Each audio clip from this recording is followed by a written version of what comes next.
कांग्रेस महासचिव और विधायक विक्रमादित्य सिंह ने हिमाचल प्रदेश में पूर्ण बहुमत से सरकार बनाने का दावा किया है। उन्होंने कहा कि जनता में भाजपा सरकार के खिलाफ गुस्सा था, हर वर्ग सरकार से दुखी था। कांग्रेस ने जो गारंटी दी थी उन्हें सरकार बनने पर पूरा किया जाएगा। ओपीएस को सरकार बनते ही बहाल किया जाएगा। प्रधानमंत्री का ये कहना गलत है कि कांग्रेस की सरकार बनी तो केंद्र से सहयोग नहीं मिलेगा। ये संवैधानिक मर्यादाओं से विपरीत है। उन्होंने कहा कि ईवीएम की गड़बड़ी की आशंका है। हालांकि सुरक्षा व्यवस्था चकाचौबंद है, लेकिन फिर भी अलर्ट रहना होगा। अगर प्रदेश में कांग्रेस पार्टी बहुमत के आसपास भी पहुंचती है, फिर भी कांग्रेस विधायकों को भाजपा खरीद फरोख्त और ईडी सीबीआई का डर दिखाकर अपने पाले में करने का प्रयास कर सकती है, क्योंकि स्थायी सरकारों को गिराने का भाजपा की केंद्र सरकार कोशिश करती है। इसीलिए कांग्रेस पार्टी ने हाईकमान ने शीघ्र पर्यवेक्षक हिमाचल भेजने की बात कही है।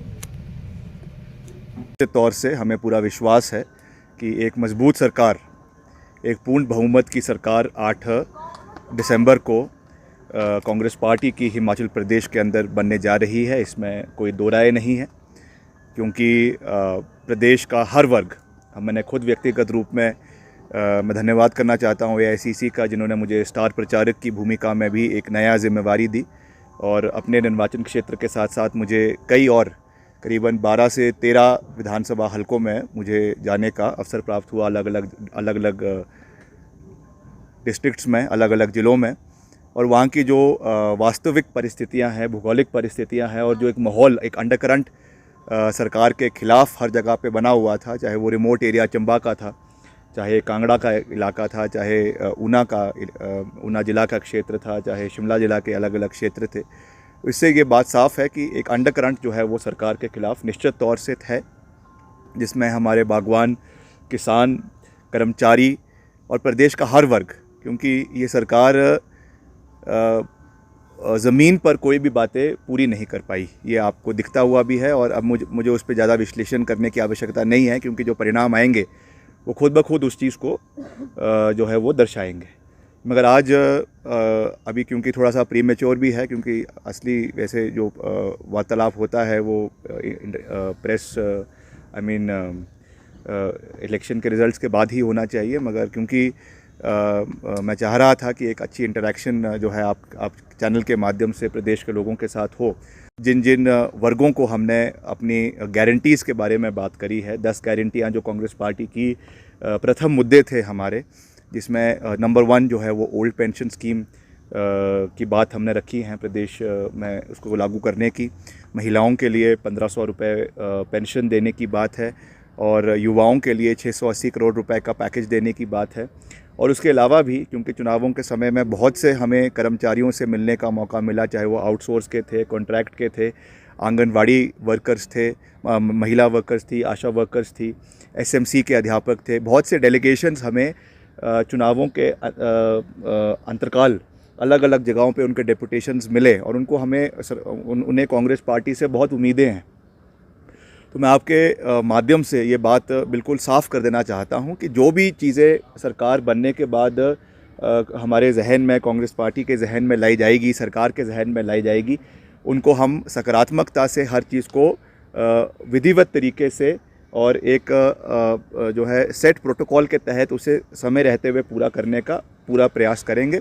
जहाँ तक ओपीएस की बात है, ये हमारा चुनावी इलेक्शन का नंबर 1 गारंटी है, जिसको हम डे 1 के ऊपर इम्प्लीमेंट करेंगे। और इस पे अभी भी भारतीय जनता पार्टी द्वारा चुनावों के बाद भी इस तरीके की भ्रांतियाँ फैलाई जा रही है प्रदेश के अंदर कि ये इम्प्लीमेंट नहीं हो सकता है या इसमें केंद्र सरकार का सहयोग चाहिए। तो निश्चित तौर से मैं उस बात को मानता हूं कि केंद्र सरकार का सहयोग चाहिए, वो उसमें कोई दो राय नहीं है। मगर मुझे विश्वास है, अगर यहाँ पे विपक्ष की सरकार भी बनती है, तो यहाँ पे भाजपा एक और प्रधानमंत्री जी कॉन्स्टिट्यूशनल फेडरलिज्म की बात करते हैं, उनको मजबूती देनी चाहिए। भाजपा का ये तर्क देना कि यहाँ पे भाजपा की सरकार नहीं होगी तो केंद्र से कोई मदद हिमाचल को नहीं मिलेगी, मैं समझता हूँ ये उनकी नकारात्मक सोच का एक बहुत बड़ा उन्होंने परिचय चुनावों में दिया है, जिसको लोगों ने बिल्कुल भी पसंद नहीं किया है।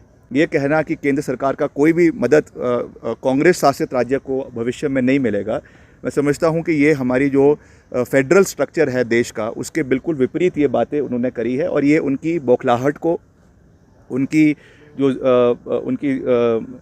जो है ज़मीन, राजनीतिक ज़मीन जो खिसक रही है, उसको दर्शाते हुए मुख्यमंत्री तक ये बयान देना, मैं समझता हूँ ये बहुत दुर्भाग्यपूर्ण है। जिस तरीके से कुछ आशंकाएं, एक तो ईवीएम के छेड़छाड़ी के ऊपर पिछले कल 2-3 इंस्टेंसेस आपको देखने को मिले। पहले रामपुर में जिस दिन पोलिंग हुई, उसी दिन जो है वो एक प्राइवेट गाड़ी में ईवीएम की ट्रांसपोर्ट करवाया जा रहा था, where there were clear instructions कि कोई भी ईवीएम, चाहे वो 100 मीटर है, चाहे वो 1 किलोमीटर है, चाहे वो 20 किलोमीटर है, पोलिंग बूथ से स्ट्रॉन्ग रूम तक they can not be taken in private vehicles. उसके बाद उसकी अवहेलना करना, और उसके ऊपर हालांकि उन्होंने कार्रवाई करी है, उसका हम स्वागत करते हैं, मगर इतना लापरवाही परिस्थिति सरकार के और इलेक्शन कमीशन के उसमें होना, मैं समझता हूँ बहुत दुर्भाग्यपूर्ण है।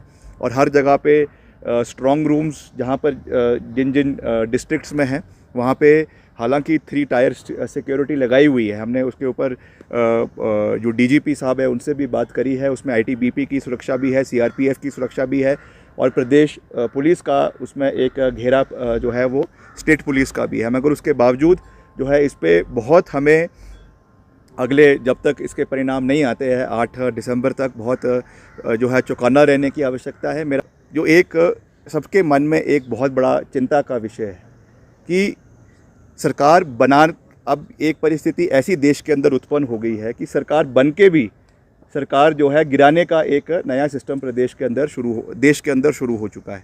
आप देख रहे हैं हमारा जो हाफ वे मार्क है विधानसभा का, दैट इज़ 34 और 34 या 35 है, 35 है।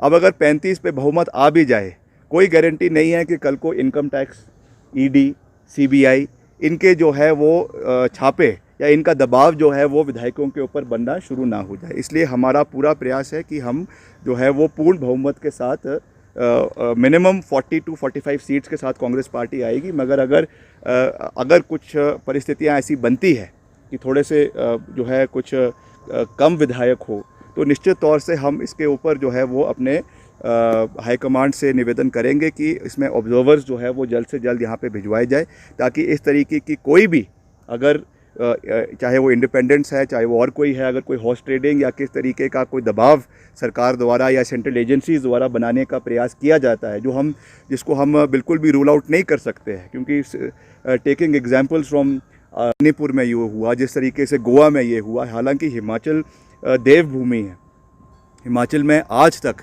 इस तरीके का हमने अभी तक इस तरीके का कोई सिस्टम नहीं देखा है, इस तरीके का कोई चीज़ ना हो वो नहीं है, नहीं देखा है। और ये हम ईश्वर से कामना भी करते हैं कि इस तरीके की परिस्थिति प्रदेश के अंदर ना बने। भगवान, यहाँ के लोग बहुत पढ़े लिखे हैं, एंड आई एम श्योर वो एक क्लियर मैंडेट जो है वो देंगे। मगर अगर इस तरीके की कोई स्थिति उत्पन्न होती है तो उसके लिए also we need to be prepared. और इसके लिए हम श्रीमती प्रतिभा सिंह जो हमारी प्रदेश अध्यक्ष है वो हमारे सेंट्रल ऑब्जर्वर से बात करेंगे कि एक टीम जो है यहाँ पे पहले ही बिठा दे, ताकि उस परिस्थिति में भी कैसे उससे निपटना है, कैसे उससे हमको बाहर निकलना है, उसके ऊपर भी हम जो है इमीडिएटली कार्रवाई करें। और लोकतंत्र की हत्या जो भाजपा और राज्यों में करते आई है, मैंडेट ना मिलने के बावजूद भी जबरन मैंडेट ले लेती हैं, वो चीज़ हिमाचल के अंदर ना हो, उसके ऊपर हम जो है वो कार्रवाई आने वाले समय में करेंगे।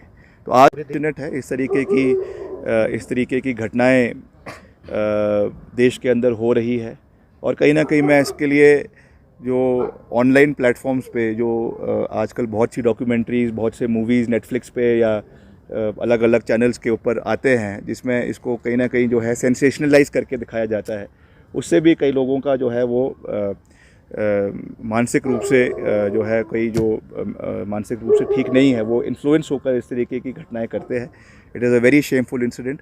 मगर मेरा मीडिया से भी इसमें निवेदन है कि इसको ज़्यादा सेंसेशनलाइज करने की आवश्यकता नहीं है। इसको केवल एक खबर के रूप में ही दिखाएं, उसके ज़्यादा इसको जितना दिखाएंगे उतना इसका एक जो है साइकोलॉजिकली एक बुरा असर जो है वो खास करके युवाओं के ऊपर पड़ेगा, और इससे एक अच्छा प्रचलन वो हमारे देश और प्रदेश के लिए नहीं है।